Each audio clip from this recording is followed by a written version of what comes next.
কুণাল ঘোষ সাংবাদিকদের মুখোমুখি হয়ে সুকান্ত মজুমদারকে কি বললেন দেখুন। অভিষেক বন্দ্যোপাধ্যায় স্পষ্টভাবে জানিয়ে দিয়েছেন যে আগামী বিধানসভা নির্বাচনে বিজেপি আসন সংখ্যা 50-এর নিচে থাকবে, 50 ক্রস করতে পারবে না এবং এটাই হতে চলেছে।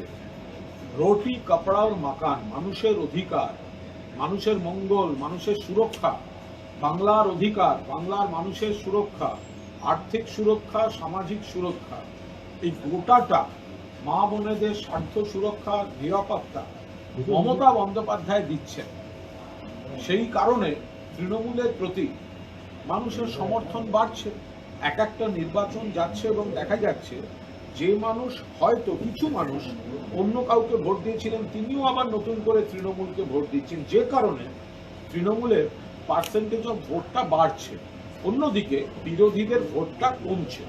বিজেপি বাংলাকে বঞ্চনা করছে, বাংলার অধিকার খর্ব করছে, বাংলার বিরুদ্ধে কুৎসা করছে, চক্রান্ত করছে, প্রতিহিংসার রাজনীতি করছে এবং বিজেপি বাংলার মানুষের বন্ধু নয়, ধর্মের নামে শুধু ভেদাভেদ করে।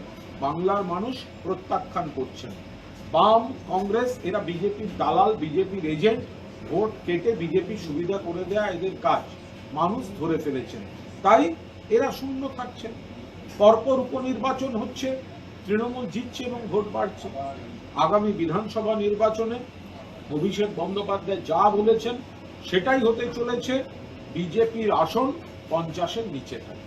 এবং এইটা নিয়ে বিজেপি সুকান্ত মজুমদার অভিষেক বন্দ্যোপাধ্যায়ের এই মন্তব্য নিয়ে তাকে রাহুল গান্ধীর সঙ্গে তুলনা করে আপনি বলেছেন এসব বড় কেন কথা বলছেন? সুকান্ত মজুমদার তো হেরো। সুকান্ত মজুমদার ওর নেতৃত্বে বিজেপি যতবার লড়ে ততবার হারে। যতবার সুকান্ত মজুমদারের নেতৃত্বে বিজেপি লড়েছে ততবার হেরেছে। তো হেরো সুকান্ত মজুমদার। সুকান্ত মজুমদার কোন লজ্জায় অভিষেক বন্দ্যোপাধ্যায়ের সমালোচনা করছে? 21 সালে আবকি বার 200 পার, 77 পার হয়নি, এখন 60-এ নেমেছে। জেলা পরিষদ প্রত্যেকটা তৃণমূল কংগ্রেস জিতেছে, বিজেপি হেরেছে। লোকসভা নির্বাচনে বাংলা থেকে বিজেপির সদস্য কমে গেছে, তৃণমূলের সদস্য বেড়েছে। যতগুলো উপনির্বাচন হয়েছে 12-13টা একটানা তৃণমূল কংগ্রেস জিতেছে, বিজেপির ভোট কমছে। তো হেরো সুকান্ত মজুমদার, তার কথা তো মেলে না। আর অভিষেক বন্দ্যোপাধ্যায়, মমতা বন্দ্যোপাধ্যায়ের নেতৃত্বে আমাদের সেনাপতি, তিনি যে দলের হয়ে লড়ছেন, মমতা বন্দ্যোপাধ্যায়ের নেতৃত্বে তৃণমূল কংগ্রেস যে লড়ছে, তারা জিতছে। তো সুতরাং এ ধরনের কুরুচিকর কথা, এসব মন্তব্য করে লাভ কি? ওর নাম তো হেরো সুকান্ত। আমাদের ভিডিও ভালো লাগলে লাইক ও শেয়ার করুন, কমেন্ট সেকশনে গিয়ে জানান আপনাদের মতামত। আরও ভিডিও পেতে চ্যানেলকে সাবস্ক্রাইব করুন। প্রতি মুহূর্তে খবরের আপডেট পেতে প্রেস করুন বেল আইকন।